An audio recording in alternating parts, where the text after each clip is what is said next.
Buenas tardes. Buenas tardes. Buenas tardes. En el marco del 50 aniversario del Instituto de Investigaciones Jurídicas de la Universidad de Costa Rica, les damos una cordial bienvenida a esta mesa redonda titulada Derecho Administrativo, el nuevo régimen del servicio público. Se les informa, podrán realizar sus preguntas al finalizar las presentaciones y les instamos amablemente a realizar la evaluación de esta actividad por medio del código QR que se les entregó al entrar a la sala. El día de hoy, en la mesa principal contaremos con la participación del máster Daniel Castro Acuña, el doctor Óscar González Camacho y el doctor José Roberto Garita Navarro. Además, contaremos con la participación como moderador del doctor Alex Rojas Ortega, quien es licenciado en Derecho por la Universidad de Costa Rica, máster en Derecho Constitucional por la Universidad Estatal a Distancia y doctor en Derecho Constitucional por la Universidad Escuela Libre de Derecho. Es especialista en Derechos Humanos por la Universidad de Castilla-La Mancha en España y también por la Academia de la Magistratura en Perú. Es miembro del Foro Iberoamericano de Derecho Administrativo y de la Asociación Internacional de Ciberseguridad. Actualmente ejerce la profesión como juez en el Tribunal Contencioso Administrativo. El tiempo es suyo, doctor. Muy buenas tardes a todos, muchas gracias por la invitación a participar en esta mesa redonda sobre el nuevo régimen del servicio público en el marco del 50 aniversario del Instituto de Investigaciones Jurídicas. El concepto de servicio público es histórico, es cambiante, desde la función pública del Estado policial, pasando por el fomento en el liberalismo, hasta la asunción directa de prestaciones en el Estado social. Hoy, como bien apunta Ariño Ortiz, servicio público es aquella actividad positiva asumida por el Estado con carácter exclusivo, apartando a los demás mediante la publicatio expresa. El dilema que hoy discutimos es si ese concepto de servicio público debe expandirse hasta abarcar toda actividad funcionalmente útil a la colectividad o si como establece o lo establece el artículo 3 de la ley de la ARECEP, debe reservarse solo aquellas actividades en las que el legislador declare expresamente como servicio público, dada su incidencia directa en derechos fundamentales. Dicen que estamos ante el nuevo servicio público. Lo curioso es que cada generación cree descubrirlo de nuevo. Ayer era la función policial, luego el fomento, después la gestión directa y ahora ¿qué? Todo lo que le sirve a la colectividad es entonces servicio público. Si seguimos así, hasta Netflix va a entrar como parte del servicio público. Pero bueno, nuestro artículo 3 de la ley del ARECEP nos recuerda que no basta con la utilidad social, sino que se requiere publicatio, porque al declarar el servicio público podría ser, quizás, porque sé que ese es un tema de controversia acá, el Estado restringe libertades económicas y da origen a una relación de sujeción, podría ser a una relación de sujeción especial. Bien, voy a darle la palabra a la primera persona que me toca presentar, a don Daniel Castro Acuña. Don Daniel es licenciado en Derecho, máster en Derecho Público por la Universidad de Costa Rica, cuenta con estudios adicionales en materia de consumo por la Universidad de Salamanca, Legal Tech and Innovation por la Universidad de Washington, es abogado de la firma Finlex, con más de 15 años de experiencia en temas financieros, regulatorios y de gobierno corporativo. Es asesor de la Asociación Bancaria Costarricense y fue letrado a la Sala Primera de la Corte Suprema de Justicia e integrante de la Oficina del Consumidor Financiero. Don Daniel, tiene usted la palabra.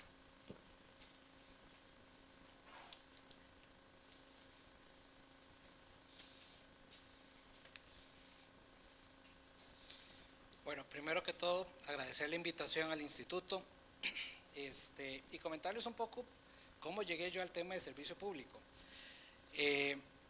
uno de los responsables está en la mesa principal, profesor en una maestría, y le pareció una buena idea, que era un tema interesante para desarrollar en una tesis.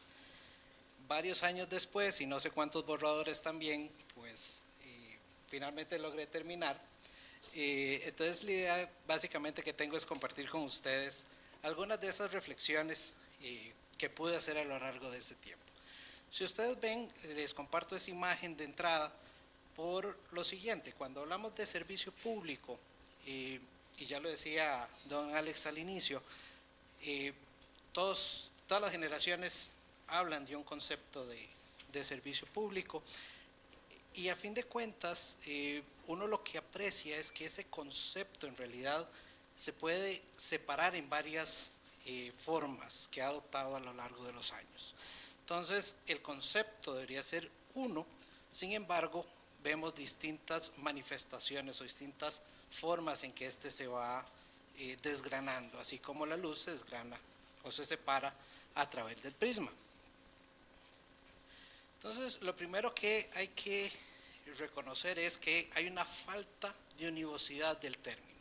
Es decir, no tenemos un único concepto claro de servicio público en donde haya un alto nivel de intersubjetividad.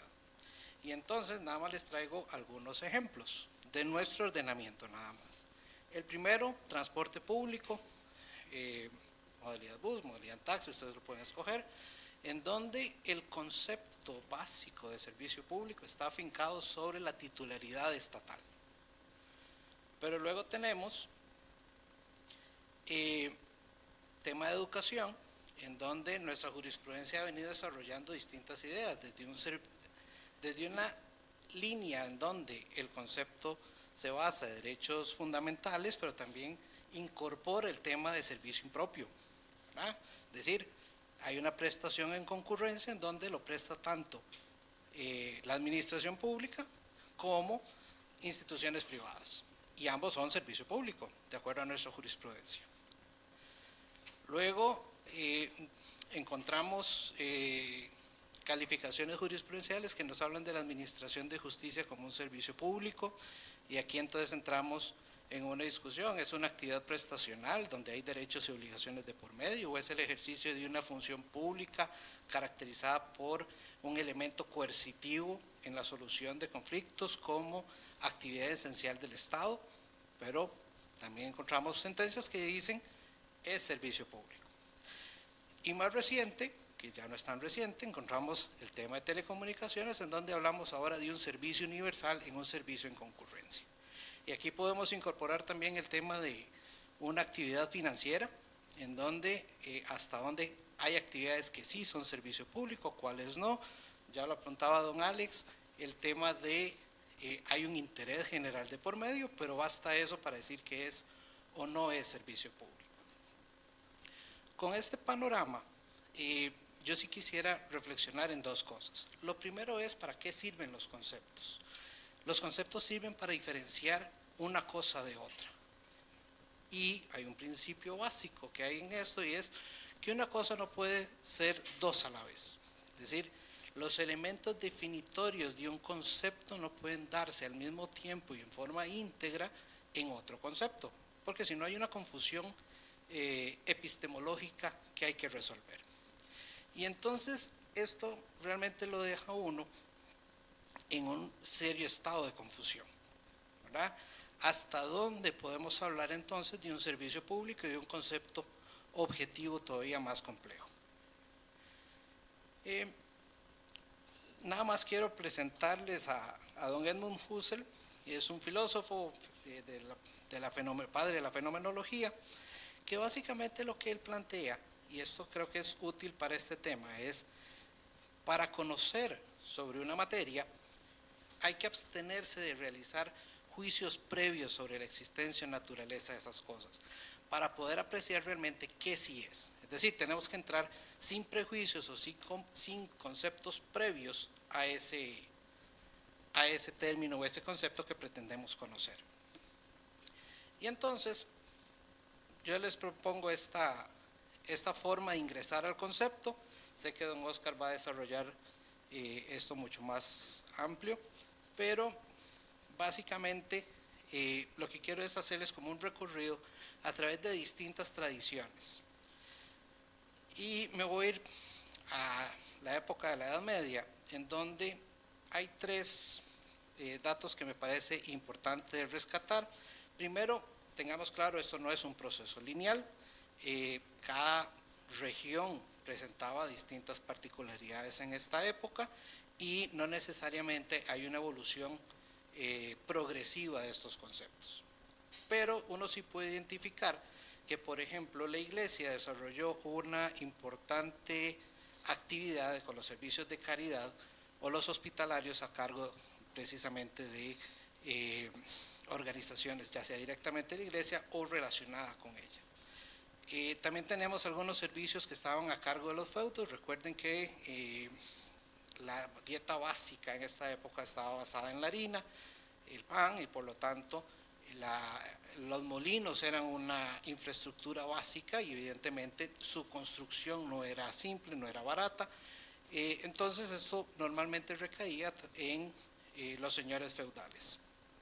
Y el otro elemento importante es las monarquías empiezan a asumir algunas tareas que estaban en manos de la Iglesia, y aquí es donde empieza ese proceso que no es lineal, ¿verdad? La relación entre Iglesia y monarquías siempre fue de mucha tensión y por lo tanto avanzaba en direcciones distintas de un momento a otro. Pero quizá lo que hay que rescatar de esta fase histórica es que la solución o la respuesta a necesidades básicas de la colectividad estaba a manos de quienes detentaban algún tipo de poder o de autoridad en esas sociedades. Si avanzamos un poco en el tiempo, llega la época de la Revolución Francesa. Para este momento la Iglesia aún conservaba muchas tareas y precisamente la revolución no se dirigió solo contra la monarquía, sino también contra la Iglesia como un pilar de ese antiguo régimen francés. Entonces, al tener la Iglesia el ejercicio de muchas de estas actividades hospitalarias o de caridad o servicios sociales en general, al poder público que asumió luego de la revolución le correspondió asumir esas tareas. Entonces, aquí empieza a darse una concentración de estas actividades en lo que posteriormente se va configurando como el poder público del Estado. Interesante aquí hacer mención, aquí estamos hablando de los 1800, en Inglaterra, lo que nosotros conocemos como servicios públicos, ellos lo llaman public utilities, y básicamente se hace referencia a agua, gas, electricidad, y todas estas son actividades que en la tradición que nosotros conocemos son entendidos como servicios públicos y por lo tanto desarrollados por el Estado. Desde los 1800 en Inglaterra son actividades eminentemente privadas, con una licencia municipal, una licencia real, pero siguen siendo actividad privada y con alguna regulación desde ese entonces sobre precios o sobre calidad. Ahora, estos son, el primero, posiblemente ustedes lo conocen, es el Arret Blanco. Lo primero que hay que decir de este fallo es que es un fallo fundacional del derecho administrativo, todos sabemos la historia, ¿verdad? Pero lo fundamental de este fallo no es solo desde el punto de vista de responsabilidad, donde siempre se hace mención, ¿verdad?, de cómo es donde se empieza a desgranar o delimitar la competencia del Consejo de Estado francés para conocer temas de responsabilidad, pero hay un aspecto básico y es también constituye el germen del concepto del servicio público al estilo francés. Y entonces, ese fallo lo que hace es que vincule el concepto de poder público, de puissance publique, con el de servicio público. Y ese vínculo hace entonces que, de acuerdo a este fallo, habrá servicio público donde hay organización administrativa, que también implica que hay asuntos administrativos y también hay poder público. Entonces, a fin de cuentas, se establece ese vínculo entre los dos conceptos. Ahora, este fallo es de 1873. Vean que en Estados Unidos, en 1877, se da un fallo, que es el de Moon versus Illinois, que precisamente desarrolla un concepto similar, pero en sentido completamente diferente. ¿Por qué? Porque lo que dice este fallo es que hay un reconocimiento, una facultad del Estado de regular aquellas actividades que están afectas a un interés general. Y entonces,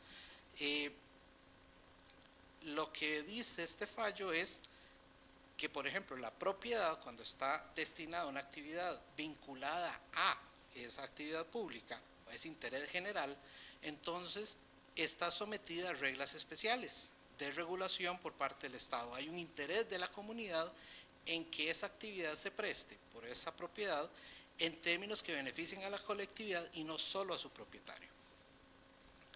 En resumen, mientras que la Red Blanco y la tradición francesa se basan en que el servicio público es inherente a la actividad administrativa bajo un régimen especial de derecho, en el caso anglosajón, básicamente lo que se establece son bases para entender actividades privadas sujetas a regulación. Y esto es importante porque luego lo vamos a retomar en la Unión Europea. Luego, siguiendo en este recuento histórico, viene Léon Duguy y Maurice Oriou. Aquí básicamente lo que interesa a estos dos autores en Francia es que el primero entiende que cualquier actividad del Estado, que realice el Estado, para satisfacer interés general es servicio público, muy similar a lo que en nuestra ley general dice el artículo 4, ¿verdad?, como objetivo de toda la actuación administrativa, mientras que para Oriou básicamente el poder público, el concepto de puissance publique y el de servicio público coexisten y son complementarios, en donde el poder público se utiliza para desarrollar o ejecutar el servicio público. Ahora, el concepto de servicio público desde que nació en crisis, eso hay que tenerlo claro, y básicamente han habido tres grandes criterios para hacer ese concepto. Uno, más objetivo, que se ha identificado con el régimen jurídico aplicable a la actividad; uno orgánico, es decir, si es prestado por la administración pública o no; y el tercero, uno voluntarista, que es por determinación del legislador. Los tres conceptos o los tres criterios entraron sucesivamente en crisis. El primero con los servicios industriales y comerciales, el segundo por servicios públicos gestionados por personas privadas, y el tercero por los servicios públicos virtuales o impropios. Por efectos de tiempo no voy a entrar mucho en detalle, pero vean que son tres crisis que ponen precisamente todos los elementos del concepto con algún tipo de cuestionamiento. Ahora, en ese avance, bueno, también hay que mencionar el surgimiento de la empresa pública, que tiene que ver también con aspectos orgánicos y del régimen jurídico. Ahora, en esta evolución, dos referencias: uno, Alemania, en donde el concepto es el de procura existencial o de asistencia vital, y básicamente es el concepto que entendemos grosso modo como administración prestacional. Y en España lo que sucede es, se toma la influencia francesa, se incorpora en el ordenamiento con una visión más restringida. Y entonces, luego de varias discusiones, ya aquí estamos hablando de los años 50, se determina o se vincula que ese concepto de servicio público está vinculado a aquellas actividades que son titularidad del Estado, que pueden darse incluso en concesión, pueden delegarse, pero que en esencia son actividades publificadas. Y eso deriva en el artículo 28 de la Constitución de 1978. Ahora, en el caso de Inglaterra, vale hacer mención de que luego de procesos de nacionalización y privatización de los años 30, de los años 80 y 90 posteriormente, se termina afincando este concepto muy similar al original de actividades privadas sujetas a un régimen de regulación por agencias específicas para estas actividades, en donde básicamente hay un predominio fundamental de la actividad privada en actividades de interés general para satisfacer las necesidades más básicas de la colectividad. Ahora, ¿por qué todo este recuento muy breve de elementos históricos? Bueno, todas estas tradiciones coexistieron en estos países al mismo tiempo, pero con el surgimiento de la Unión Europea surge el problema de que no solo tienen que coexistir paralelamente, sino que además tienen que evitar que choquen entre ellas. Y precisamente como son actividades económicas, donde un concepto está basado en la actividad privada y otro en actividad estatal, evidentemente pueden surgir temas o surgieron temas de competencia entre países, que precisamente lo que trataba de resolver la Unión Europea. Entonces, todo esto hace que todas estas vertientes confluyan en la Unión Europea y tengan que encontrar un punto común que en la nominación comunitaria se conoce como actividades de interés económico general y que incorporan o tratan de equiparar todos estos conceptos para que coexistan. Comprenderán ustedes que para el derecho francés perder la noción de servicio público, que es el elemento central a partir del cual se construye el derecho administrativo, no era una opción, y para los de tradición anglosajona perder esa actividad privada fundamental, esa iniciativa de libertad de empresa, tampoco era opción. Entonces desarrollan este concepto y básicamente se limita a un servicio universal, muy similar a lo que tenemos en la ley de telecomunicaciones, en donde se establecen algunas obligaciones específicas de algunas obligaciones específicas de servicio público que se le imponen a los particulares que realizan esas actividades, sea en un ámbito completamente privado o en concurrencia.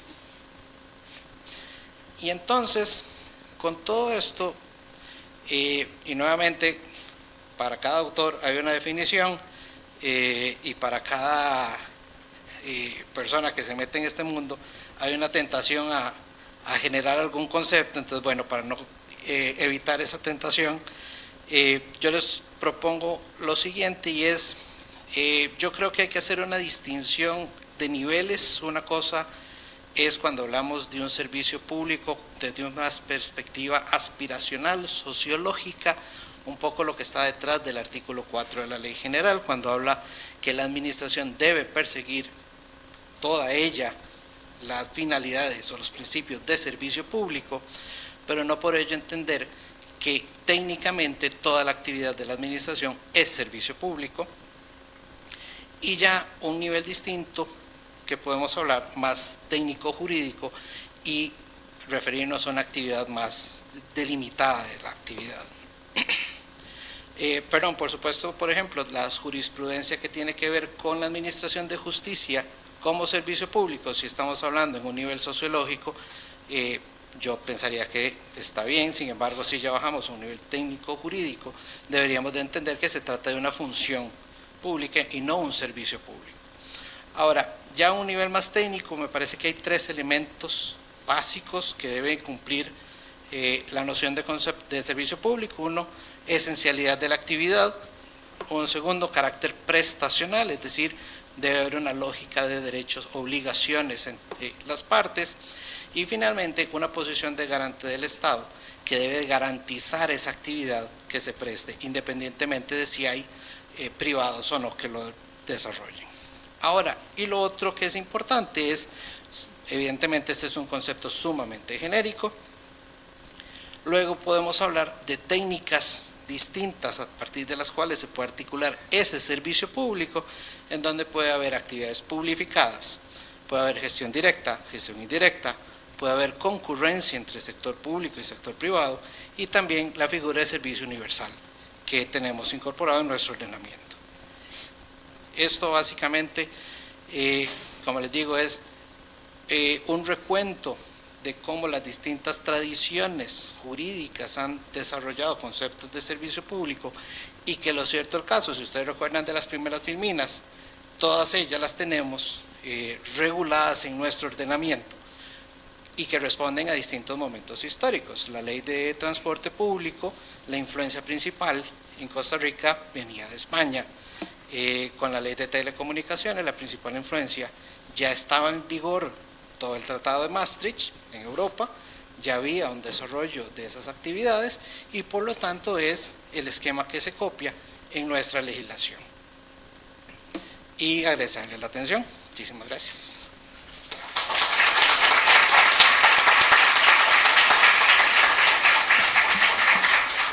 Muchas gracias, don Daniel. Voy a darle la palabra al segundo ponente, don José Roberto Garita Navarro. Es don Oscar, qué pena. Permítame para buscar el...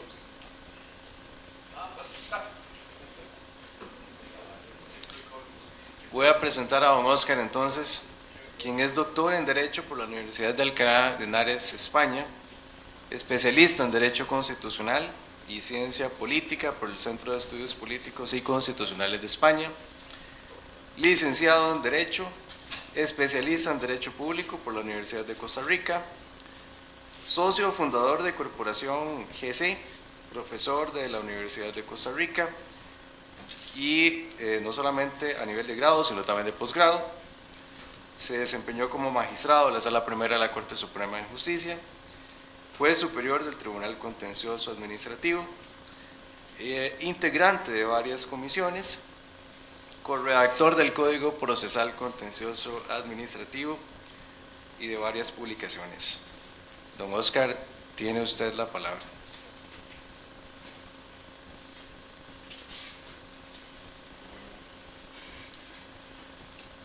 Bueno, muchas gracias. Yo no sé si voy a utilizar las diapositivas, sí las hice, pero no sé si las voy a utilizar. Y además, si pongo la compu no me veo. Ese es un problema, ¿no? Entonces, muy buenas tardes a todos. Estoy muy complacido de que hayan venido. Espero que hayan venido por su exclusiva y propia voluntad y que no haya ningún tipo de represión o calificación en ello, ¿no?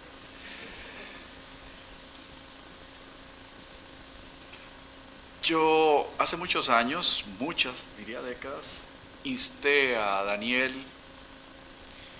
a que trabajara en una reelaboración del concepto de derecho de servicio público y que buscáramos una noción del servicio público objetivo. He tenido oportunidad de referirme a este tema, pero he fracasado al hacerlo porque creo que no he logrado transmitir lo que yo pretendo transmitir. Es una idea muy simple que podría decir en 5 minutos y es lo que pretendo hacer hoy. En vez de hacer todo un recuento histórico, una serie de consecuencias y una serie de hilvanación de ideas, voy a tratar de irme a la conclusión y simplemente hablar de la conclusión en 5 minutos. De por sí hoy está aquí presente alguien que me dijo una vez, siendo tan resintión, que a mí había que escucharme y no leerme. Bueno, he procurado desde entonces mejorar entonces mi escritura para hacerla entonces más agradable, espero que sí. Vayamos a lo que vinimos. El tema es descongestionar, abandonar, desprender el concepto de servicio público de esa necesaria presencia de una administración pública, o para decirlo en ideas más simples, de la publicatio. La publicatio implica que la administración pública debe ser la titular de esa actividad, y solo hay servicio público si la administración pública está presente. Y es el concepto tradicional que hemos venido tomando de la doctrina extranjera y que aquí se ha escrito poquísimo, muy poco, escritos, no voy a calificarlos, pero ya viejitos y que requieren una renovación inmediata.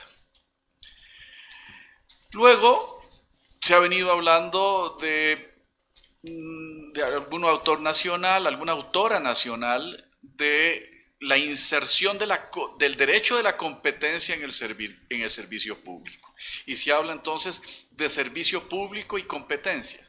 La inserción, la incidencia de esa actividad del Estado en un régimen de competencia, que no es baladí, porque es lo que ha pasado precisamente con el tema del Tratado de Libre Comercio de Estados Unidos, y que ya es. Yo quiero señalar que la competencia de que se habla ya es.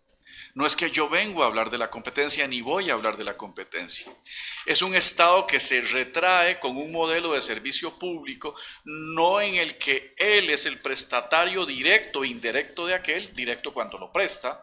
Acueductos y alcantarillados me da el agua, el ICE me da la energía eléctrica, sino que también es prestatario indirecto a través de la concesión ya conocida o a través de un permiso para la prestación de aquel.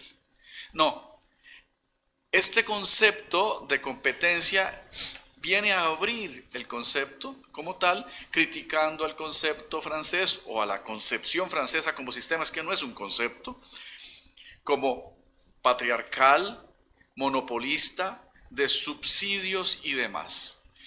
Pero hasta ahí se queda. Y el concepto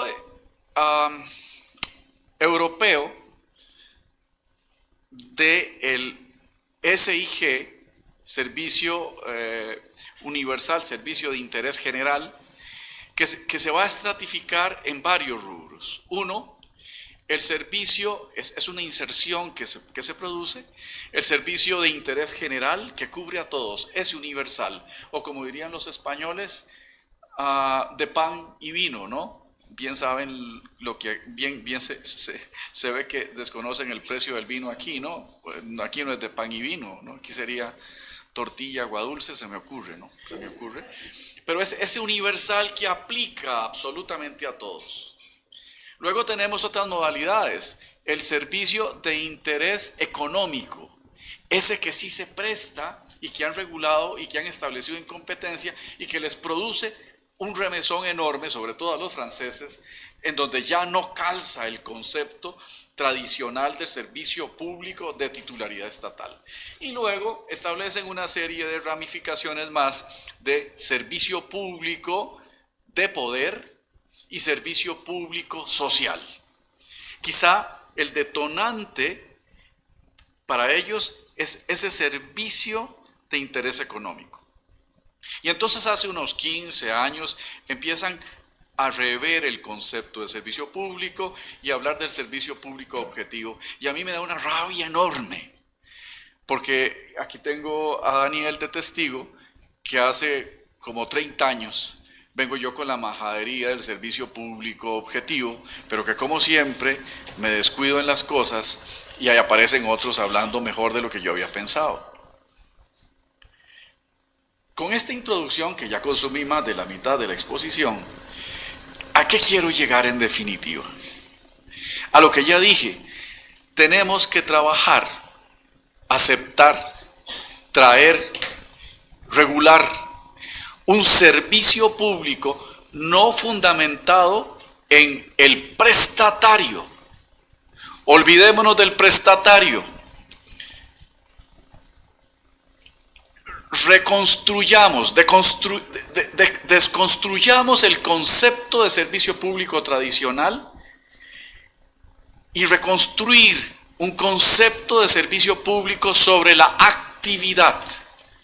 Y tiene unas implicaciones, ustedes estarán en este momento, a mí qué me importa el concepto objetivo, esto es conceptual teórico, esto es totalmente equivocado, es redimensionar totalmente el servicio público objetivo, el servicio público como tal.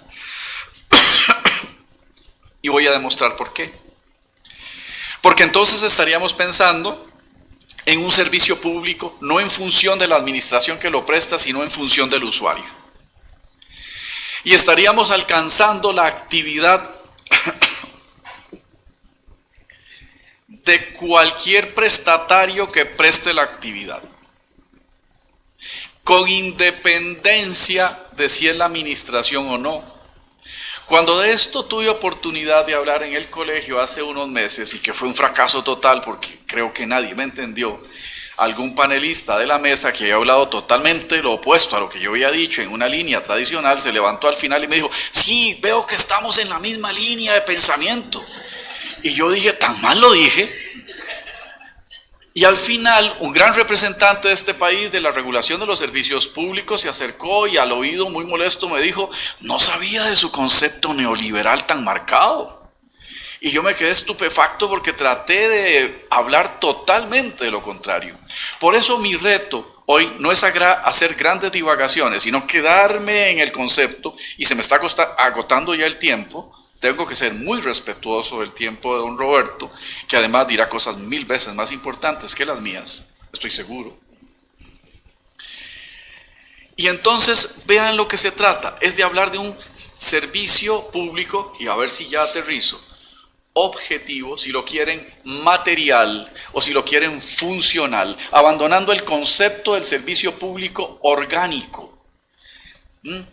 El servicio público con publicatio. Si no hay administración, no hay servicio público. Y quiero contarles, aunque el tiempo me amenaza, por qué surgió esto. ¿Y de dónde surgió esto? Vean si tengo medida la edad, que mi hija estaba en 2º grado de la escuela. Y en un colegio privado X, yo llegué a llevarle a mi hija, como siempre, a esas edades, había olvidado todo lo que iba, hacía un baile y no sé qué típico, y había olvidado todo. Delante de mí había una señora que se presentó a la orientación y le dijo a super teacher, como se les dicen allí, mire usted, es que vengo con un estudio psicopedagógico para la adecuación curricular de mi hija. Y la respuesta de aquella profesora fue tajante. Ay, doña Cosita, mire usted, me da una pena, pero es que este colegio es de excelencia académica y aquí no hacemos adecuación curricular. Si quiere, aquí a las 2 cuadras hay otro colegio. Y entonces usted podrá acudir a ese colegio, privado o público, y ahí quizá pueda llevar a su hija. Le recomiendo que me pida de una sola vez la certificación de notas antes de que avance el trimestre y la traslada. Bueno, yo salí muy cuestionado. Ese es el origen de esta reflexión de hace 30 años. Y yo dije, ¿esto podría pasar en un colegio público? Amparo y medio le estaríamos metiendo. Y la sala ordenando que se le abra espacio. Y eso ya después, en los insomnios, conducción, empresa y todas las cosas, me llevó a la siguiente reflexión. Y eso es lo que quiero compartir hoy. Y después, más adelante, otro día, desarrollar todas las consecuencias inmensas que hay en esto, más allá de lo conceptual. Y me dije, y quiero compartirles, y quiero que se lo cuestionen ustedes. ¿Por qué la educación pública, siendo una actividad prácticamente idéntica, no hablemos de calidad, abandonemos la calidad y no nos metamos en este rollo, pero la actividad de la educación, privada o pública, es la misma actividad o debiera ser la misma actividad? ¿Por qué entonces la educación pública se rige por unas reglas y la educación privada a la libre? ¿Por qué en el hospital tienen que atenderme y Dios guarde no? Y ustedes verán cómo algunas personas patalean, exigen y se agarran del pelo con el guarda y todas las cosas. Pero en la privada no, en la privada si usted no saca la tarjeta, usted le dice, lo más que hacemos es lo pasamos en ambulancia por aquello de lo humanitario y usted vaya al hospital más cercano. ¿Sí o no? ¿Por qué hay actividades que siendo idénticas se rigen y se regulan tan distinto en vista del prestatario? Esto no me parece bien. Deben regirse por principios similares o al menos por alguna regulación. Y ahí nace el cuestionamiento del servicio público objetivo en el que ustedes en este instante están pensando, este hombre está cada día peor, porque se volvió más loquillo con las ideas que siempre ha pasado creando o pensando. Fíjense que hoy ya no, hoy llegó tarde. Hace 30 años me lo cuestioné, pero hace 15 años en la Unión Europea ya esto es una cuestión absolutamente superada. Para lectura, si quieren y no me creen, les remito a Luciano Parejo, a Gómez Ferrer, a Sendín o a Muñoz Machado más recientemente en su tratado que ya habla con absoluta holgura del servicio público funcional. Claro, unificado al servicio público de interés general. Y ustedes dirán, porque yo creo que ya el moderador me va a sentar de una, muy bien, esto es conceptual. ¿Y qué importancia tiene? Toda. Una reconstrucción del servicio público, como he dicho, y voy a decir por qué. Habrá que entonces que tener como prestatario de un servicio público a un privado. Y habrá que meter en cintura esas actividades privadas que siendo actividad pública deben necesitar de regulación. Entonces cambia todo el tema. Ahí cambia el tema. Con regulaciones que, por cierto, y no me voy a meter mucho en el tema de la regulación, tiene que ser apasionante, tanto vertical como horizontal.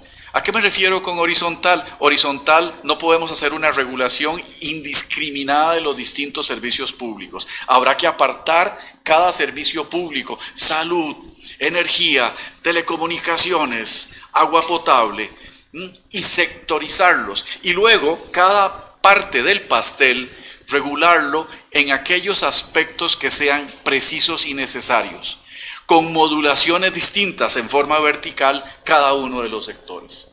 Entonces hay que tener una distinción clara para efectos de regulación. Y el sistema tarifario, es que yo estaría feliz. ¿Cómo me van a decir que neoliberal?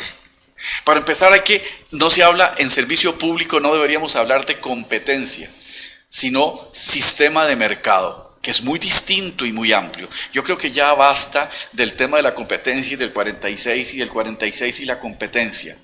Hablemos de un régimen de mercado en sentido más amplio y más adecuado, que tiene un montón de implicaciones distintas. Otro día hablamos de eso, cuando me vuelvan a invitar. ¿De acuerdo? Sí, otro día hablamos de las diferencias en este concepto, pero vean en esta desordenada exposición que he hecho hoy, pero sí espontánea, créanme que sí, vean que me liberé de las diapositivas, tanto que les había costado a quienes las hicieron, duraron como 3 días. Pero vean otra cosa importante, importantísima. Cambia el régimen de creación del servicio público. Porque si ustedes se acuerdan del 12, hay un principio de regulación mínima, sujeto y fin. ¿Verdad que lo aprendimos bien desde ADMI 1? No, si no, no estarían aquí. Sujeto y fin. ¿Podría ser que esto siga aplicando para doña administración pública bajo el bloque de juricidad?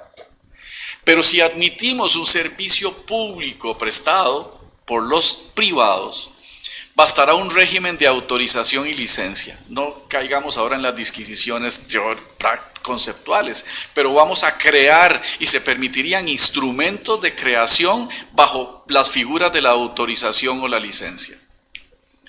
Régimen de creación.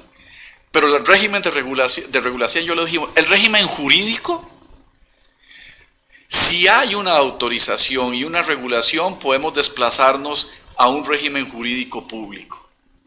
Y si es un régimen jurídico público, ¿qué jurisdicción va a ir a discutirse?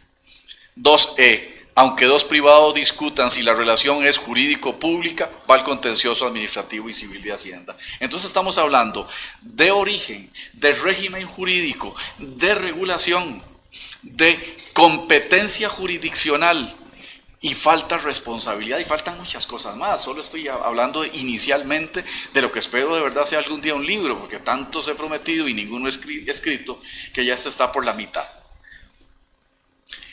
Pero el régimen de regulación no solamente tiene que ser de regulación, no, de responsabilidad. Vean qué emocionante.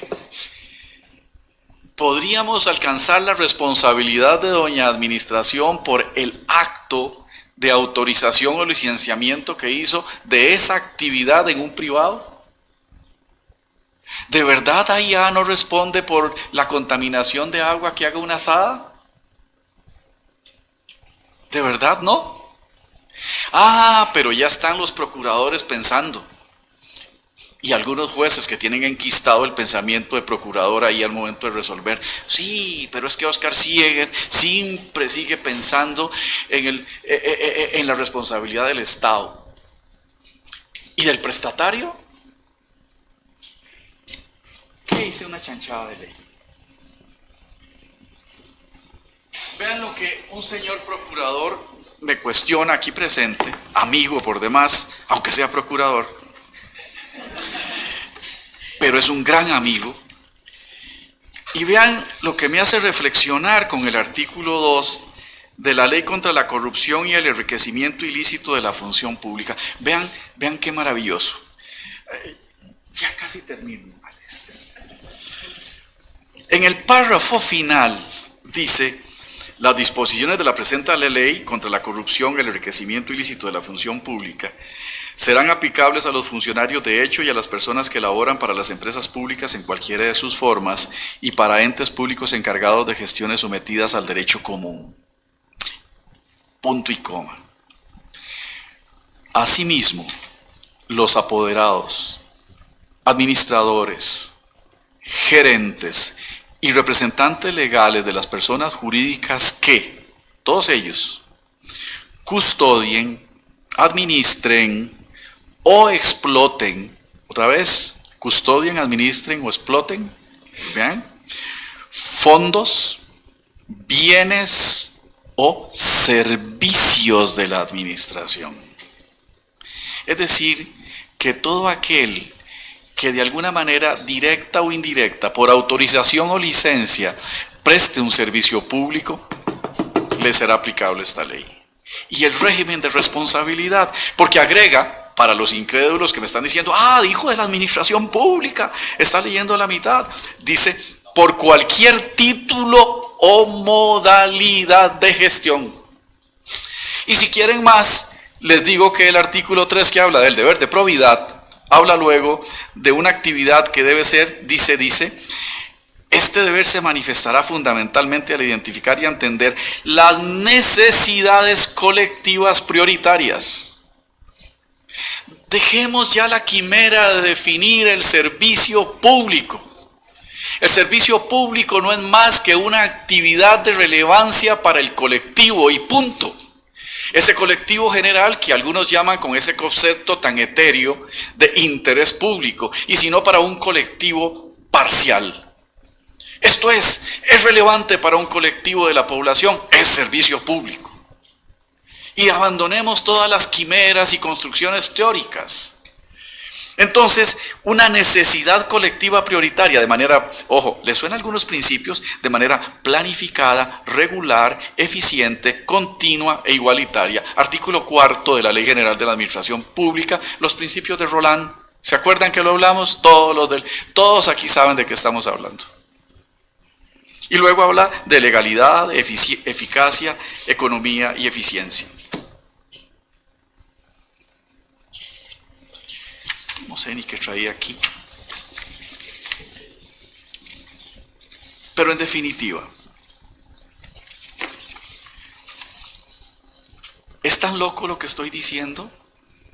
Es muy extraño porque don Daniel nos acaba de mostrar cómo en la antigüedad los molinos pertenecían a privados y se consideraban servicios públicos. ¿Verdad? Como en Europa hay servicios de interés económico general que se califican como servicio público objetivo. Todo esto, el servicio público impropio, es simplemente para acuñar el concepto subjetivo. Y a mí me da pena y tengo que decirlo. Qué rico poder decir ahora cosas como me da la gana.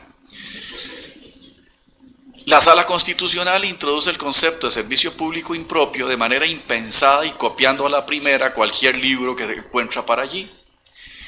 Porque es tan fácil incorporar figuras de manera impensada y ser el primero el que lo dijo. Y así está llena la jurisprudencia constitucional y podría citar un montón de ejemplos. Casualmente parece que el mismo redactor. Pero bueno, dejémonos de esas cosillas. Y digamos, además, veamos a ver si lo que estoy diciendo es tan tonto. Y con eso cierro. Se los prometo.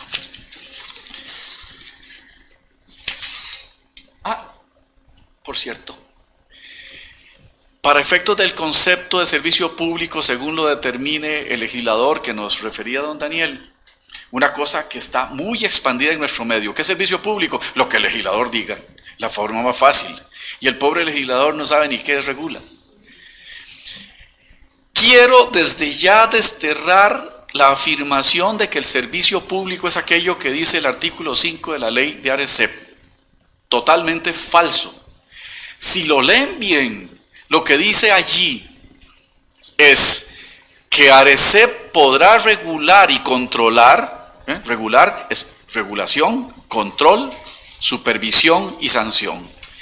ARECEP podrá controlar y regular estos que enlista. Es una habilitación para el control, que en otro momento discutiremos si se requiere de ley. Y en otro momento discutiremos si en la relación de control del servicio público hay verdaderamente una relación de sujeción especial, como repetimos mecánicamente sin saber realmente qué es una relación de sujeción especial ni profundizar.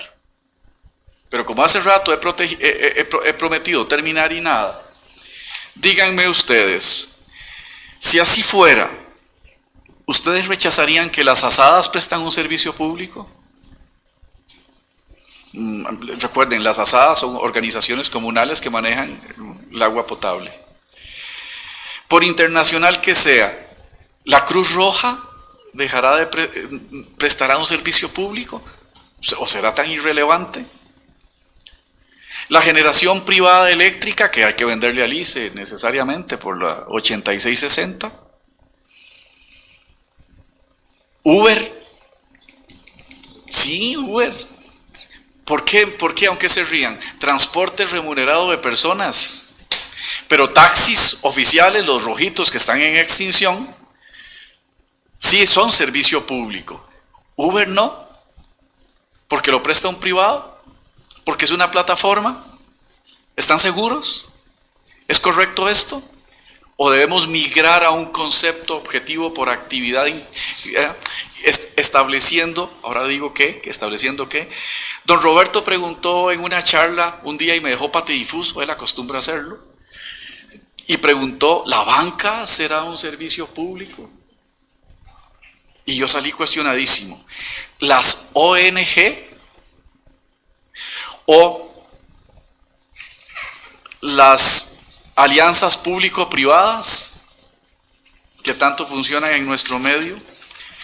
En definitiva, debemos liberar al servicio público de posiciones ideológicas, teniendo como punto de partida el usuario, en donde no haya diferenciaciones para quien recibe aquella actividad en función de su posición económica ni el prestatario.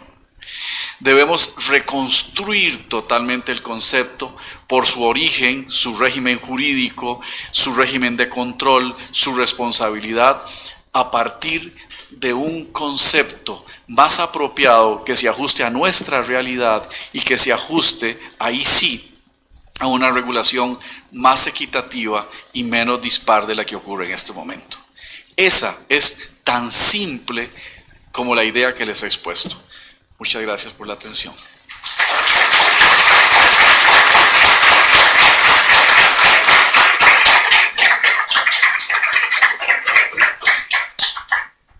Muchas gracias, don Oscar.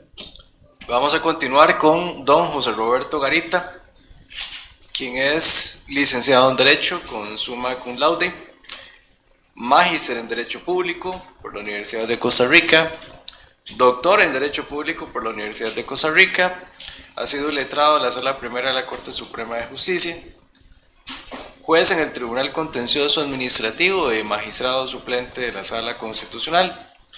También es docente de la Universidad de Costa Rica y me parece que también de la Universidad Interamericana. Internacional de las Américas, creo que es que se llama. Al menos esa fue la idea que tuve de internacionalizar. Mira quién baila. Y tiene varias publicaciones. Don Roberto tiene la palabra.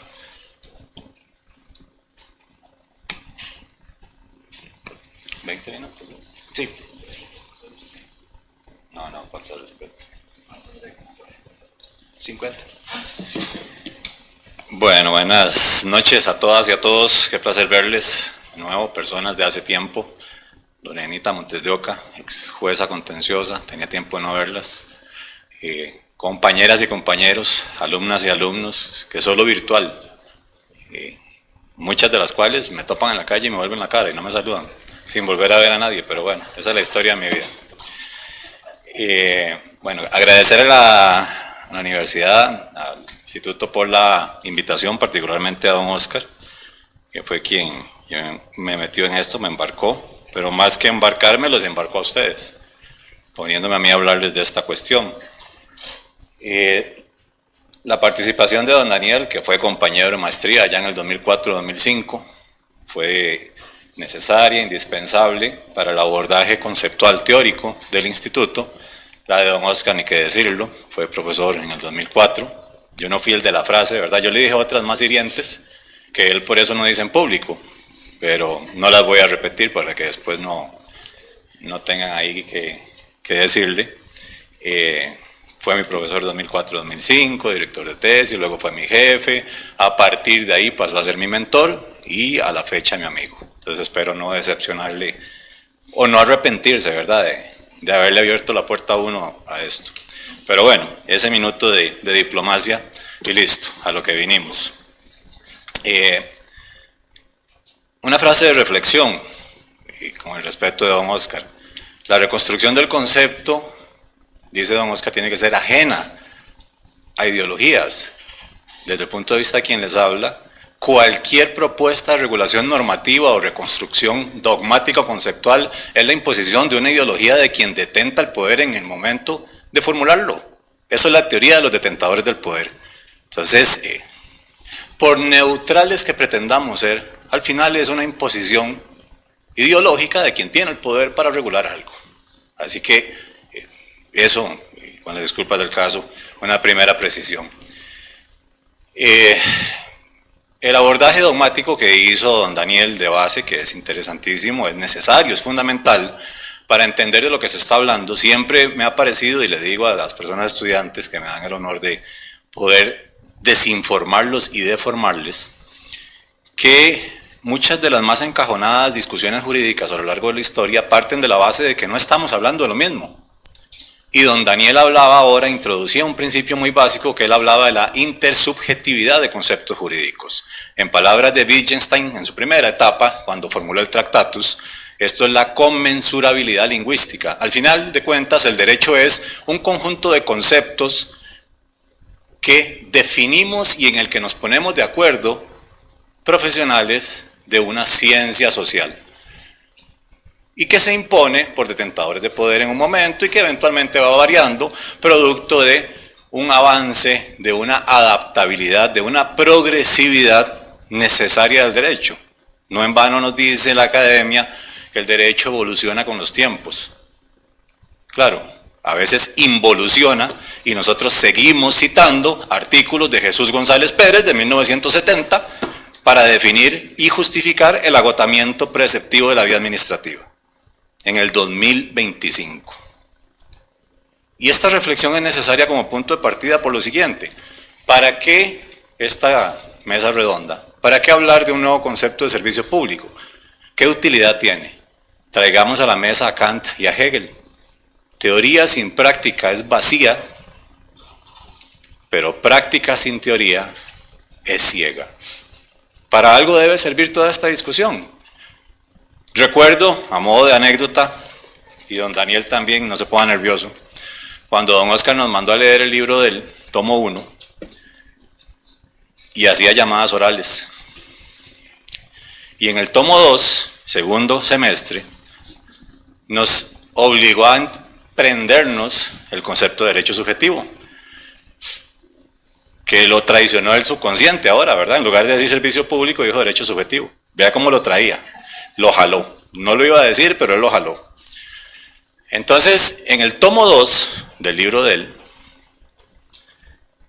nosotros veníamos, derecho subjetivo es el poder de obrar válidamente dentro de los límites que impone el ordenamiento jurídico con la posibilidad de exigir de los demás, incluso por medios coactivos, un determinado comportamiento para la tutela del contenido del derecho. Cosa que después la Sala Primera replicó en la sentencia 1032-2010. ¿Okay? Para justificar un criterio total y absolutamente improcedente para negar lesividad en un acto de la Caja que declaró prescrita la potestad disciplinaria de un mes cuando habían fondos públicos de por medio. Entonces vean que incluso los conceptos bien utilizados a nivel terminológico pueden ser mal aplicados. Okay, cierro ese paréntesis. ¿Por qué viene la anécdota? Porque yo me lo aprendí de memoria, como habrán notado. Hasta que me tocó resolver el primer caso en donde tuve que distinguir qué es un derecho subjetivo versus un interés legítimo. ¿Les suena familiar en derecho? ¿Qué es tal cosa? Ave María Purísima, sin pecado concebida. Ahora sí, ¿cómo lo resuelvo? Y el servicio público viene a ser un poco lo mismo. ¿Para qué hacemos un abordaje, un replanteamiento, un análisis de la necesidad o no del concepto de servicio público? Que si aplicamos la publicatio, que si objetivizamos el concepto, que si funcionalizamos, que si abandonamos el criterio orgánico, para algo debe servir. Y esta es la reflexión pragmática que a partir de estos 14 minutos que quedan, voy a tratar de transmitirles. Es que en realidad la definición de este concepto, a la luz de lo que ha explicado don Oscar anteriormente, sí tiene una implicación muy relevante a nivel de varios elementos compositivos. Y voy a poner la filmina a diferencia de don Oscar para que vean la filmina y no me vean a mí. Porque venir para verlo a uno, o sea... Yo pensaba en inicio, y esa era la convención que había tenido con don Oscar, que luego de hablarles de la evolución histórica del concepto en Francia y Europa por parte de don Daniel y la postura de don Oscar innovadora de objetivizar el concepto, pues tratar de hablarles un poquito de lo que es el servicio delegado. Pero vamos a tratar de ajustarlo para que sea un poquito más práctico y que sea más funcional y quede algo de las palabras que les traigo hoy. Si uno entiende un concepto finalista, hay que entender primero de dónde viene toda esta cuestión que nos hablaba don Daniel. Tradicionalmente el servicio público, los escritores clásicos, suponían la concurrencia de 4 elementos fundamentales. El elemento subjetivo, la titularidad de la administración, el elemento objetivo, ¿okay?, que es el tipo de actividad que puede ser desplegada bajo esa categorización, el elemento normativo, ya con conclusión anticipada de nuestro moderador don Alex, que es la publicatio, que es servicio público, aquello que el legislador expresamente defina como tal. Don Alex cita el artículo 3 de la ley 7593, que es la ley de la ARECEP.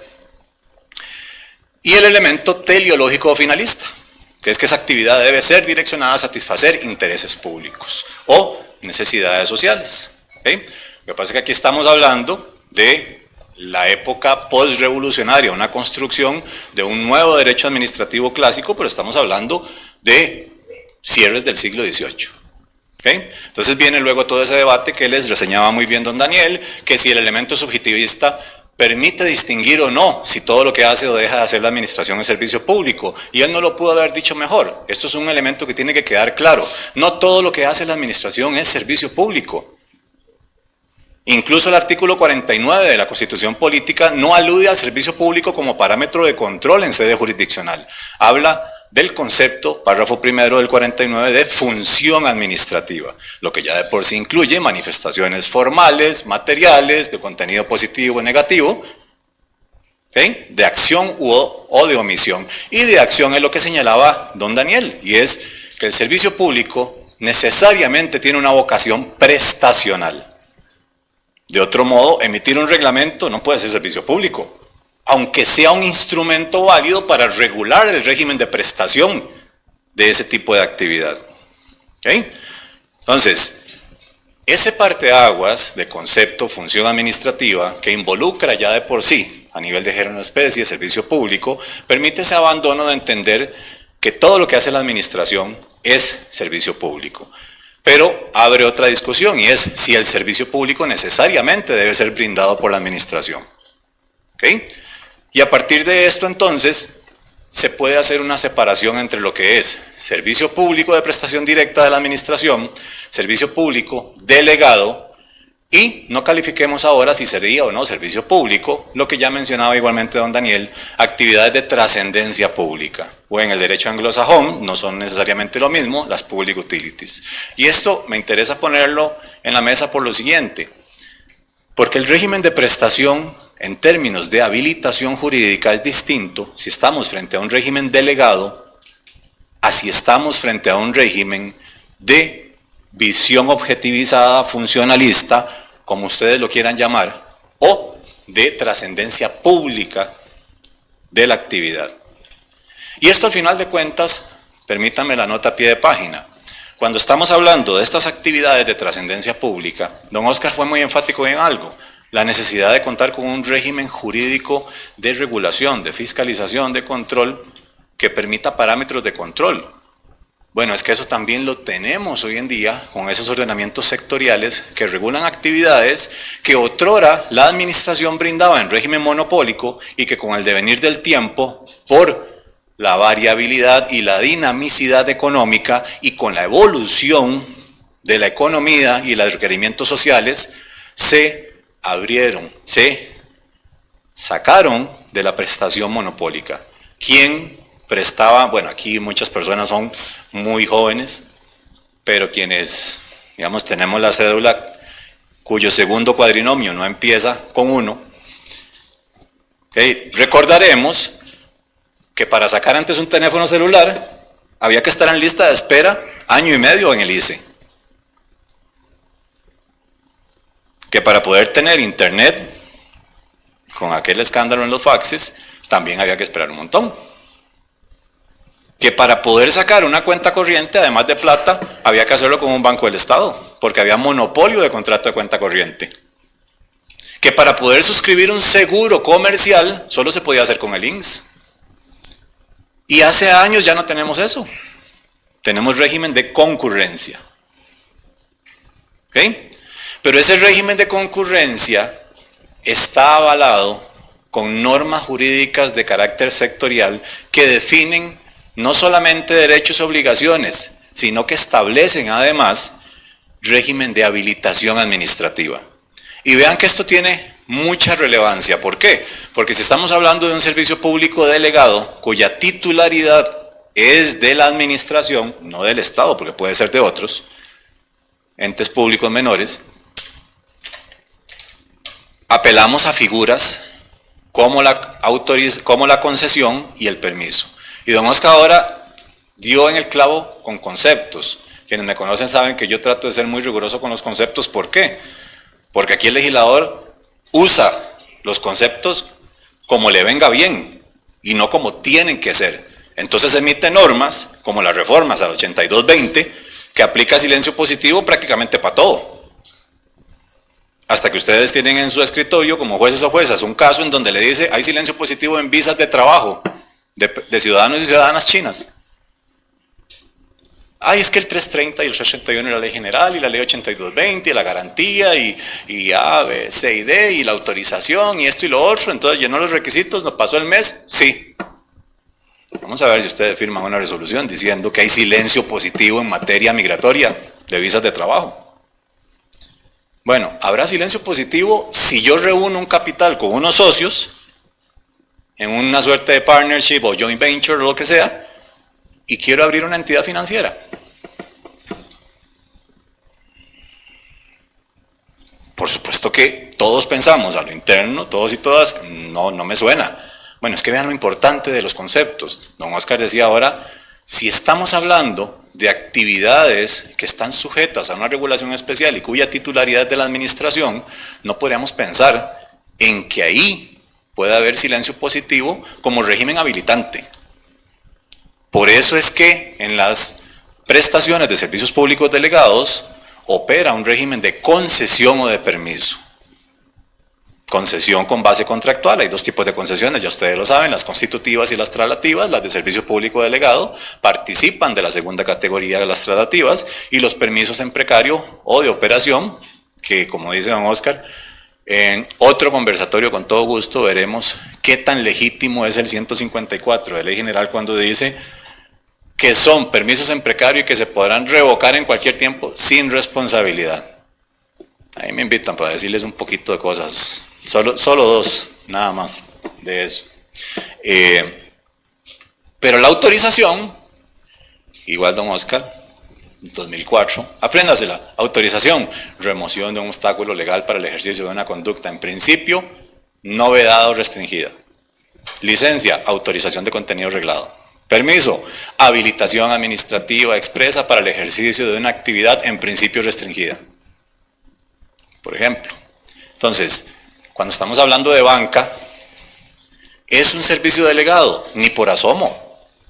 El Estado no tiene el monopolio de la actividad financiera en Costa Rica, mucho menos la bancaria, eso se abrió desde los 90. Pero para poder ejercer la actividad, yo estoy sujeto a un régimen especial de regulación. Y es que la mayoría son muy jóvenes y no les sonará quién es Orlando Sotela Montañé.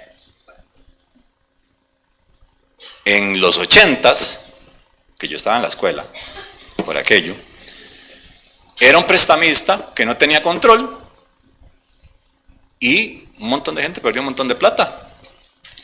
Pero entonces, don Oscar alude a la necesaria regulación de ese tipo de actividades por el impacto que tiene en el interés público o en las personas usuarias. Él ni siquiera lo menciona al interés público, lo dijo expresamente, enfoquémonos en el usuario. ¿Okay?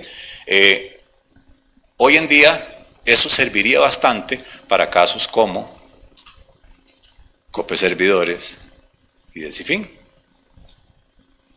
¿Qué tan oportunas, qué tan eficientes fueron las intervenciones? No estoy prejuzgando, estoy poniendo el caso, porque de todas maneras no lo podría hacer sin quebrantar la ley orgánica del Poder Judicial. Y el 8422 también me lo impide, por aquello es la ley contra la corrupción y el enriquecimiento ilícito en la función pública, ¿verdad? Entonces, esta demarcación tiene mucha relevancia en términos de definir y distinguir cuándo son servicios delegados de cuándo son actividades de trascendencia. Vamos a pasarlo, porque para variar nunca hablo lo que vengo a hablar. Bueno, tenemos un servicio delegado y este gráfico, pues, fue lo que se ocurrió en el momento. No sé ni por qué pirámide ni nada, pero bueno, no, sí es pirámide porque tiene una estructura triangular, el régimen de prestación delegado y en general de servicios públicos. Digamos que esto sería aplicable también a una regulación de actividades de trascendencia pública. Arriba la administración, porque si no se enoja, ¿verdad? Siempre tiene que estar en la cúspide. Hay una administración concedente cuando estamos hablando de servicios públicos delegados, pero hagamos de una vez el ajuste. Vean un poco, vamos a cambiarlo. Este sería un poco el esquema que tenemos de las actividades de trascendencia pública, en donde la administración considera que ese conjunto de actividades que generan un impacto indudable, incuestionable en la esfera jurídica de las personas destinatarias, incluido el mercado o un régimen individual si lo quieren, amerita, justifica esa regulación intensa. No me estoy metiendo a decir si son relaciones especiales de sujeción, que concuerdo con don Oscar, es otro de los conceptos que todo el mundo menciona y ni siquiera se ha leído a Luis Alfonso Parejo de qué es una relación especial de sujeción. Que eso no está a pie de página. Me parece que hay que saltar a un ejercicio y estudio y análisis más responsable del derecho administrativo porque hablamos de las cosas, porque alguien lo dice, pero de pronto no entendemos de qué están hablando y por qué lo dice. Y pretendemos aplicar en Costa Rica realidades de otro lado. Y luego decimos, ¿dónde es que está el problema? El problema está en que estás aplicando institutos con realidades socioeconómicas y políticas muy diferentes y hasta históricas. Yo le decía a Oscar en algún momento, si usted cree que las municipalidades en Costa Rica son iguales a las comunidades autónomas en España, digamos como que tiene que salir un poquito más, ¿verdad? Y entender que el lomito no es mortadela. O sea, para decir algo, o sea, son regímenes totalmente distintos. Para empezar, que allá es federal y aquí es centralizado. Pero bueno, y dentro de esto, ya lo mencionaba don Daniel, seguros, donde se crea la SUGESE. Vean qué interesante, ahí donde hay una actividad en este minuto, ahí donde hay una actividad que genera un impacto en esferas jurídicas destinatarias, aunque sean desarrolladas por particulares, nuestro ordenamiento jurídico ha creado organizaciones de control. Y estas son actividades que antes el Estado, sentido amplio, realizaba en régimen de monopolio. Seguros comerciales, los obligatorios todavía no tanto, las telecomunicaciones, ahí creó Sutel, la banca y el sector financiero, como órganos adscritos al Banco Central, Consejo Nacional de Supervisión del Sistema Financiero, la SUGEVAL y la SUGEF. En pensiones tenemos a SUPEN, la única que no está al Banco Central es allá la de Sutel, que está adscrita a la ARECEP, que incluso hasta el modelo es, vieran ustedes, en contencioso. O sea, porque el 12.2 del código establece que cuando se demanda, me regala un minuto, don Alex, para terminar la idea, que cuando se demanda a, disculpen el abuso del tiempo, que cuando se demanda la conducta de un órgano desconcentrado con personalidad jurídica instrumental, órgano persona, hay que traer al ente al que pertenece. Vieran ustedes lo que es tener a los abogados y abogadas de la ARECEP sentados a la par de los abogados y abogadas de Sutel, defendiendo una conducta que no emitieron y respecto de la cual no tienen ningún grado de control, porque a la luz del 83 de la Ley General son desconcentrados máximos y no pueden revisar, abocar, sustituir la conducta del inferior. Y como es máxima, a tampoco dictar órdenes, instrucciones o circulares. Lo único que les queda es un remanente que algún coautor de la mesa principal reservó en cuanto a la declaratoria de lesividad de los actos de esos órganos persona, que tiene que ser el jerarca máximo del ente al que pertenece. Es decir, Sutel pidiéndole permiso a la Junta Directiva de la ARECEP para declarar lesivo un acto que considera contrario a los intereses que ya está llamado a tutelar, y bueno, pero eso lo veremos luego. Entonces el modelo aún así pierde un poquito de eficiencia. ¿Por qué? Porque hay una dependencia a una instancia superior que no tiene esa vocación técnica que en otras jurisdicciones llaman administraciones independientes, que son de base fundamentalmente técnica, apolíticas, sin intervención del Ejecutivo a ningún nivel. Y ustedes dirían, no, es que en Costa Rica esas intervenciones no pasan. Hay que leer un poquito y ver más noticias últimamente, en donde dicen la coordinación es financiera. Vaya, leas el 24 de la ley 1644, nada más para verlo. Entonces, como ya me ganó el tiempo para variar, tener en cuenta nada más que en los servicios delegados hay una administración concedente, que es quien emite el título habilitante. Hay una administración reguladora, que es lo que hacía referencia a don Alex. El artículo 3 de la ley 7593 de la ley de la ARECEP establece un régimen bimodal, bifronte, de competencia sancionadora y reguladora en servicios públicos delegados. Para traer el ejemplo práctico, en materia de transporte público que citaron ahí, el Consejo de Transporte Público da la concesión, da el permiso, fija el régimen operativo, pero el refrendo del contrato, las tarifas las regula la ARECEP. ¿Quién puede imponer el régimen sancionatorio? Caducar o cancelar la concesión por incumplimiento. Ambos dos, dependiendo de la línea de incumplimiento que se dé. Si es en régimen tarifario, lo puede hacer la ARECEP; si es de régimen prestacional, el CTP. Está el operador delegado, que es un régimen impeto personae, y el usuario, que sí tenemos que reconocer. Si algo hay que reconocer, y algo tiene que llevar a la reconstrucción del concepto de servicio público, actividades de trascendencia pública, actividades de beneficio colectivo, como ustedes quieran ponerle. Yo en esa discusión podría participar, pero voy más al efecto práctico. Si hay una parte débil que no tiene protección efectiva, más allá del régimen jurídico hoy en día, en estas actividades, es el destinatario, el usuario o el consumidor, si usted lo quiere llamar, del servicio o de la actividad. Nos estamos concentrando mucho en cómo se habilita, cómo se regula. Si la intervención es temprana, si es un régimen de abordaje preventivo, basado en riesgo, si es correctivo, si hay traslado de riesgos, pero al final, ¿quién pierde la plata? Al final, ¿a quién no suben en los buses? Al final, y vean los discursos, artículo 4, regularidad, igualdad, bla, bla, bla, bla, bla, del servicio público. Ninguno de los que andamos en carro en la calle contribuimos solidariamente para el sostenimiento financiero del sistema de transporte público para las personas con discapacidad. Y eso es así. Entonces, esta discusión también tiene que ver con un análisis del régimen económico de esas actividades. Vamos a permitir lucro, vamos a intervenir precios, y por eso don Alex anticipaba en la apertura de la actividad. Hay actividades privadas que estarían siendo restringidas sin una norma expresa que así lo defina. Estén o no de acuerdo, al final catalogar una actividad de estas y justificar una intervención regulatoria implica la posibilidad de regular aspectos económicos. ¿Okay? Y eso es un modelo que tiene que pensarse. Para cerrar en 10 segundos, la Sala Constitucional efectivamente ha entrado en imprecisiones conceptuales a propósito del servicio impropio. Eso no hay que negarlo.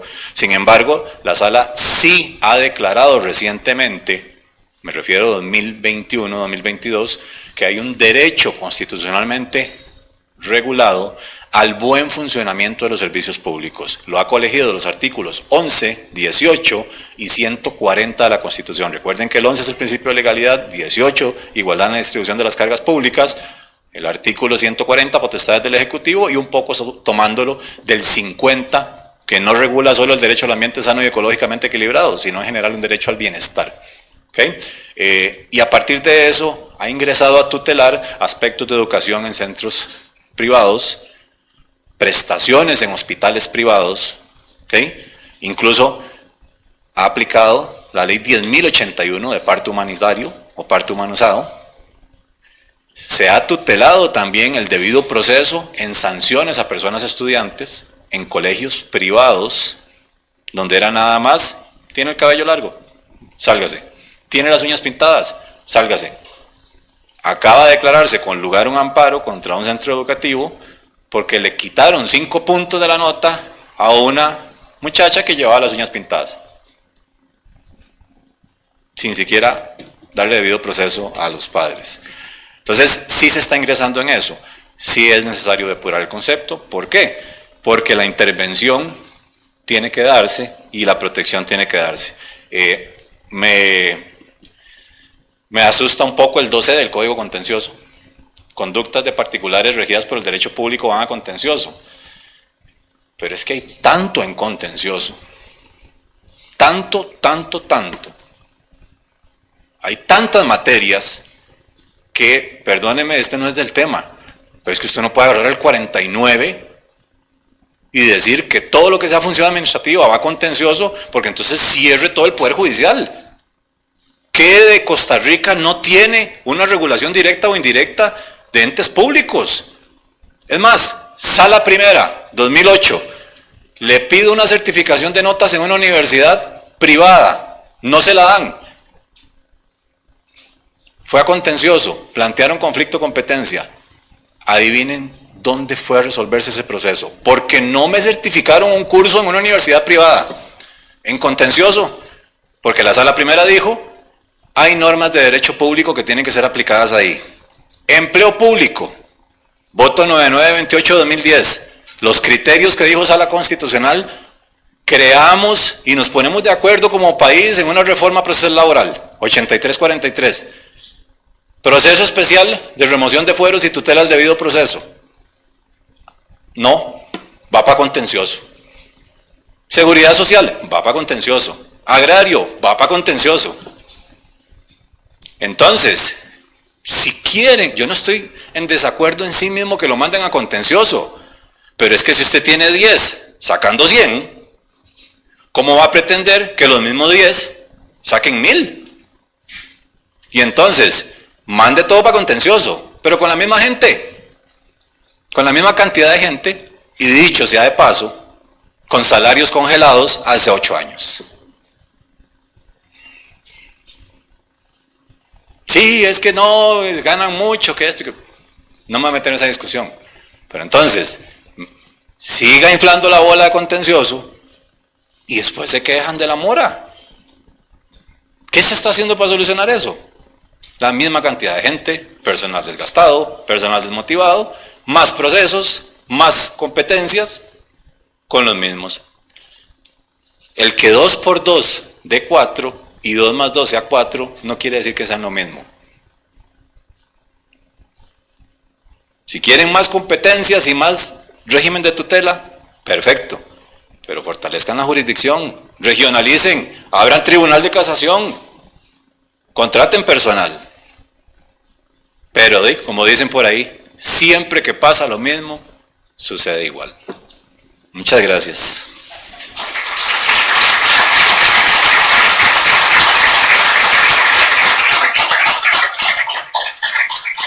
Muchas gracias, don Roberto. Yo seré muy breve en el cierre. Creo que las intervenciones confirman que el concepto de servicio público oscila entre una necesidad funcionalista y seguridad normativa de la publicatio. De don Daniel compartimos, de hecho creo que en general con las 3 personas expositoras, que para mí es un honor poder estar aquí hoy y compartir con ellos, compartimos muchas cosas. Compartimos, don Daniel, la falta de univocidad del concepto de servicio público. A veces lo solemos hablar de manera indiscriminada. Compartimos 3 características: la esencialidad, la prestación y una garantía del Estado en cuanto al servicio público en sí mismo. No toda la función administrativa del servicio público, sin duda alguna. Con don Oscar compartimos varias cosas, a pesar de que en mi caso en particular me genera la duda de cómo sacamos el concepto de publicatio, cómo lo sacamos si la administración pues de alguna manera siempre está presente. Y es que vean que está presente en el control de precios o tarifas, está presente entonces en una función reguladora. La actividad de servicio público tiene algunas implicaciones. Por ejemplo, desde mi punto de vista, evidentemente este es mi criterio, hay una incidencia sobre el ejercicio de derechos fundamentales. Se trata de una actividad reservada, se extrae el comercio de los hombres y por ende, a pesar de que tan solo se ofrece, se brinda bajo un régimen de derecho público. Se justifica por un interés público y ojo, y es que podría ser que haya una relación de sujeción especial. Sé que meterme en ese tema podría ser prácticamente incursionar en un tema álgido. No quisiera verme como un hereje, don Oscar es prácticamente un maestro para mí. Sin embargo, la administración pública es la titular de la actividad. Se excluye la iniciativa privada en el ejercicio de una actividad de servicio público en el marco de los agentes económicos. Hay una incidencia en el ejercicio de derechos fundamentales, es que incide la reserva de ley. Tenemos el artículo 3 de la ley 7593. Incide en el ejercicio de la autonomía de voluntad a partir del 28 de la Constitución Política y el 12 de la Ley General de la Administración Pública. Hay una incidencia en la iniciativa privada de la libertad de empresa. Es que además hasta el principio constitucional de libre contratación se ve incidido. ¿Es que acaso el que brinda un servicio público puede elegir a su co-contratante? Hay además una serie de obligaciones específicas para la administración que lo brinda o para la persona privada que lo brinda, que al mismo tiempo genera no solamente un vínculo especial entre esa persona prestadora del servicio y quien lo recibe, y por ende hay una relación que eventualmente podría ser una relación más intensa que la del simple administrado y la administración pública, sino que además esa actividad genera derechos específicos para aquel que recibe el servicio, y comparto con Roberto Garita esa visión de protección a la persona usuaria del servicio público, además de su visión pragmática. Pero bien, no voy a entrar en eso, no, porque realmente no es la idea. Voy a pasar con unas preguntas que están acá preparadas para los expositores. Me dijeron primero que Daniel, entonces voy a hacerlo en el orden.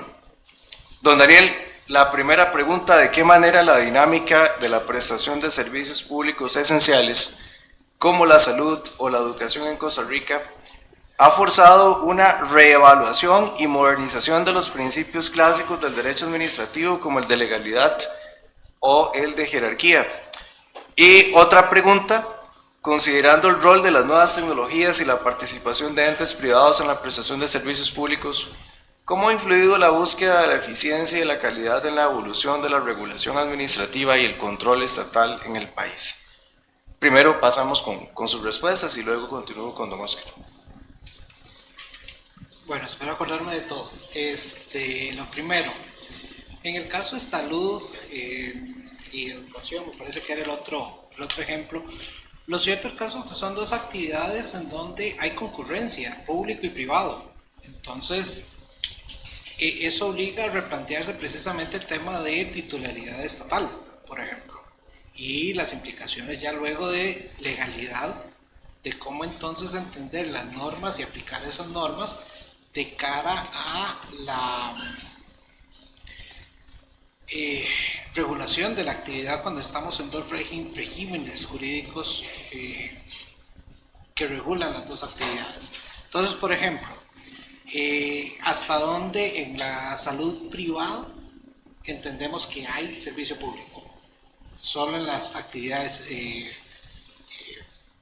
atención básica, o por ejemplo en cirugías estéticas, hasta dónde llevamos ese concepto. Es parte de lo que hay que replantear con el concepto.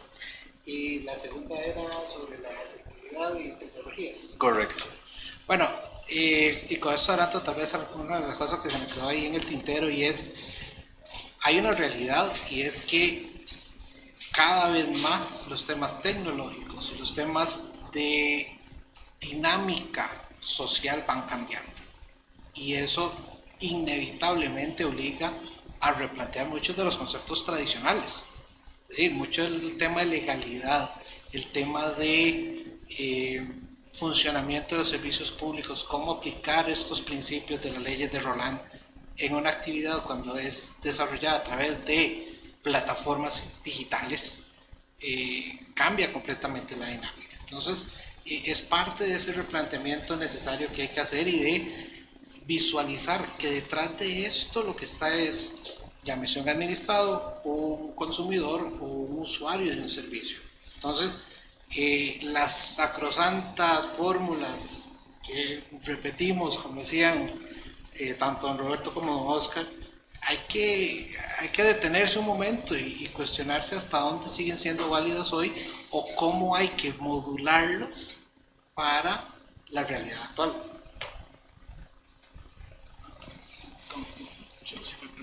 Adelante. Yo no voy a responder preguntas, les voy a decir por qué.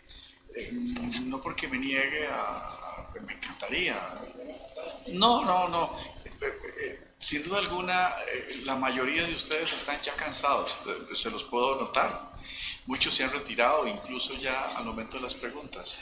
Entonces yo no quisiera agobiarles, simplemente insistir en que lo que quiero es un servicio público para el usuario, desde el punto de vista del usuario, con una regulación por actividades, y no solamente amarrar al Estado y sujetar al Estado a unas reglas que no tienen los privados, con actividades tan esenciales delegadas o no, pero al final ya la intervención.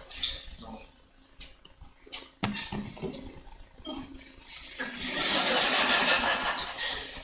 ¿Y yo qué? Comodín, llamada al público.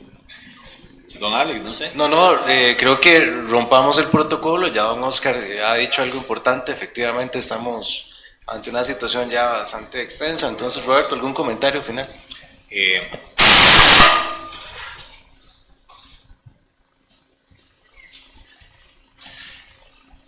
No, una reflexión que por el tiempo no se pudo abordar es entender y comprender que estos regímenes de regulación generan marcos de potenciales responsabilidades, sea por acción o omisión. Y esto tendrá que analizarse en cada supuesto concreto, pero entendiendo que no es un tema que deba ser ajeno a todo este tipo de análisis. Y les voy a poner casos muy concretos, igual en ese enfoque pragmático. Si ustedes abren los periódicos o el canal de noticiero que vean mientras desayunan, si es que tienen esa costumbre, Lamentablemente vemos noticias a cada rato, continuamente, de que se entregó tal ruta de bus, que lo que decíamos que ahora era que los taxis rojos se entregan también, ya ni siquiera se alquilan, sino que llegan a devolverlos. Entonces, nosotros podríamos considerar si se abre o no una actividad a un régimen de concurrencia. Lo que pasa es que tiene que haber simetría en el régimen de regulación y de prestación. Entonces, cuando el legislador o quien tenga que tomar la decisión de definir si algo está sometido o no a ese régimen intenso, a ese régimen especial, tiene que considerar, en la medida en que lo pluraliza o lo somete a concurrencia, que debe haber igualdad de armas. Y eso precisamente uno lo ve en la ley 8660, en donde entiende que el ICE se bifurca en generación eléctrica, en donde aplican principios de prestación monopólica, y telecomunicaciones, en donde es un régimen concurrente, en donde usted no le puede poner amarras porque simple y sencillamente no puede competir.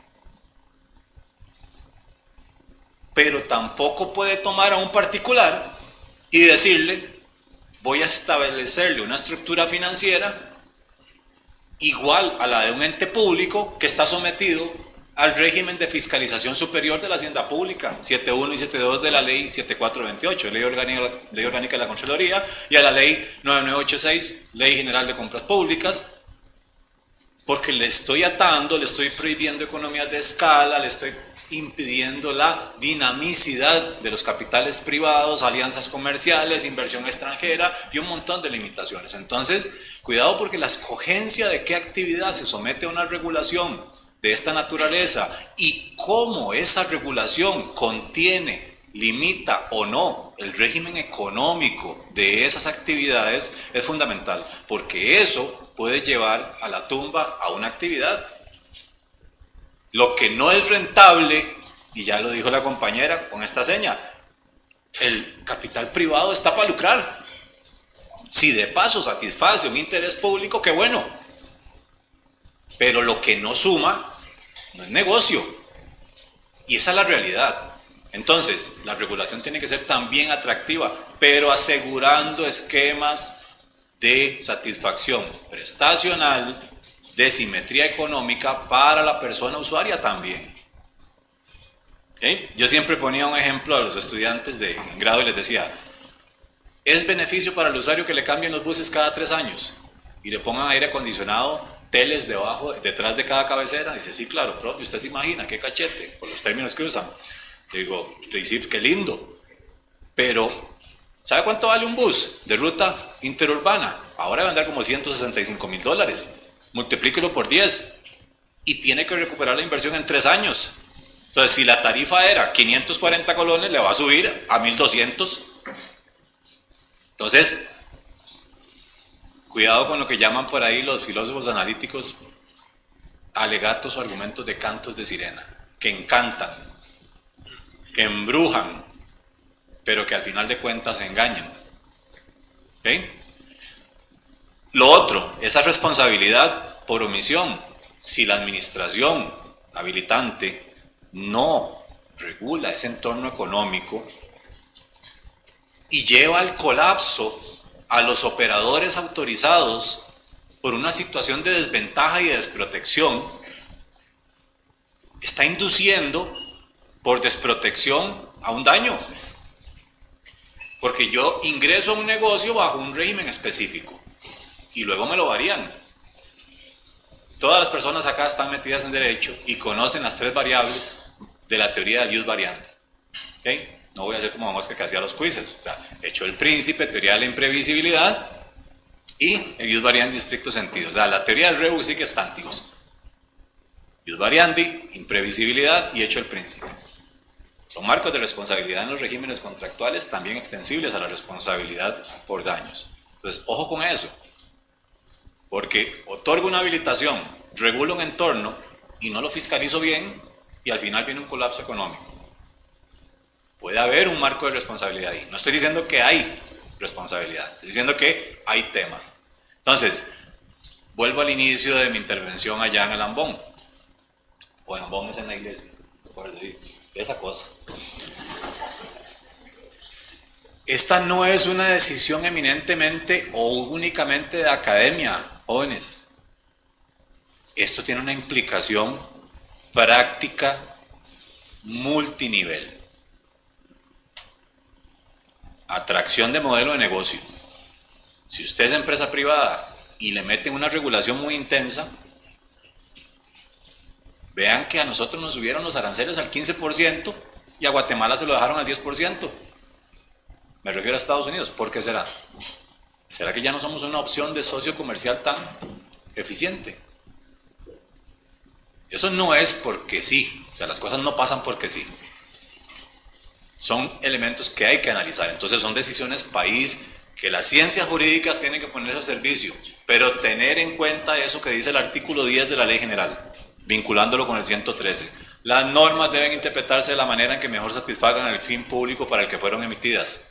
113, concepto de interés público, es el interés coincidente de las personas administradas. ¿A dónde vamos con estas regulaciones? ¿Van a agravar la situación? ¿Cómo lo regulamos? ¿Serán elementos de contención de la dinámica económica? ¿Está el país para absorber un criterio subjetivista de que la administración haga todo con la carga fiscal que tenemos? Entonces hay que pensar en opciones en donde se abran actividades a personas particulares, capital particular más eficiente, pero también teniendo en cuenta que la persona usuaria, en definitiva, debe ser el ámbito de protección último al que debe la administración poner sus ojos, porque históricamente, y aquí no estoy inventando nada, ha sido la parte más débil, ha sido la parte más desprotegida, ha sido la parte más desinformada, y si no, vaya a una audiencia pública de tarifas de la ARECEP, a ver si usted puede decir, me opongo porque el bus pasa tarde. Como el argumento no es técnico, no le hacen caso. Tiene que haber una traducción técnica del argumento. Dato último. Don Oscar, ¿usted sabe cuántos procesos ha formulado la Defensoría de los Habitantes de la República en los 17 años de vigencia del Código? Yo no conozco ninguno. Y 17 años después de vigencia del Código 2008, ustedes me van a decir que no hay un solo caso en Costa Rica que haya involucrado derechos o intereses de las personas habitantes de la República. Ahí se las dejo. Muchas gracias, don Alex. Muchas gracias, don Roberto. Antes de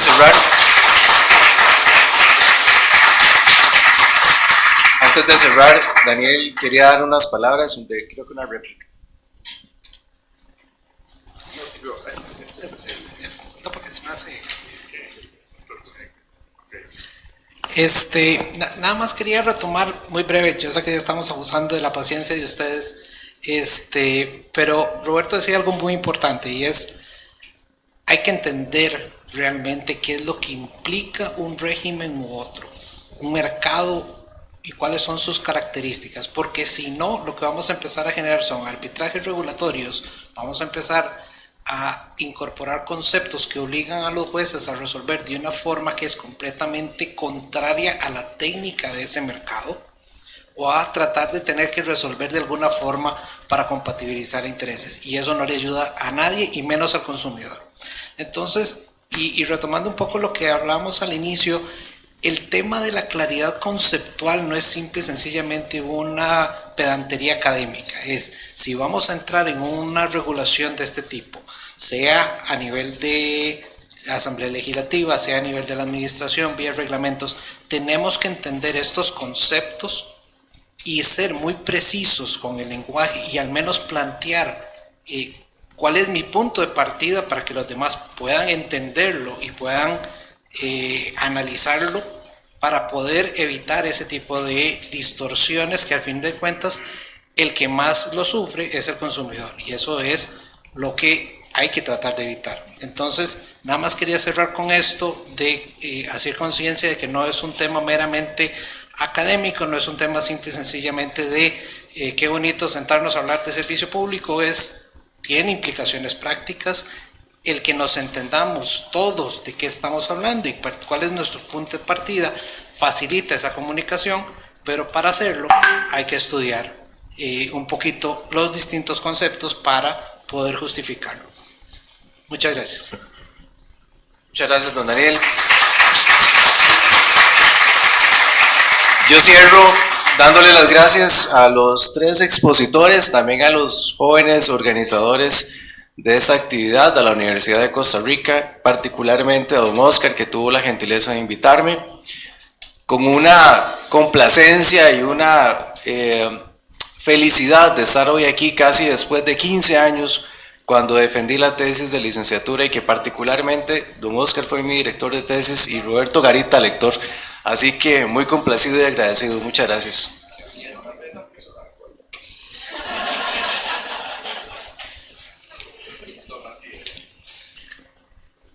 Muchas gracias al máster Daniel Castro Acuña, al doctor Oscar González Camacho, al doctor José Roberto Garita Navarro por compartir sus conocimientos con nosotros el día de hoy, así como al doctor Alex Rojas Ortega por su valioso aporte moderando esta actividad, y también por supuesto a todos los que nos acompañan el día de hoy, tanto presencial como virtualmente.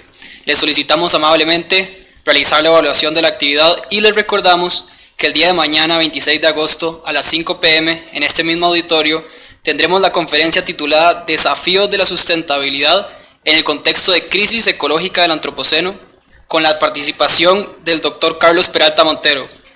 Sin más, les deseamos buenas noches.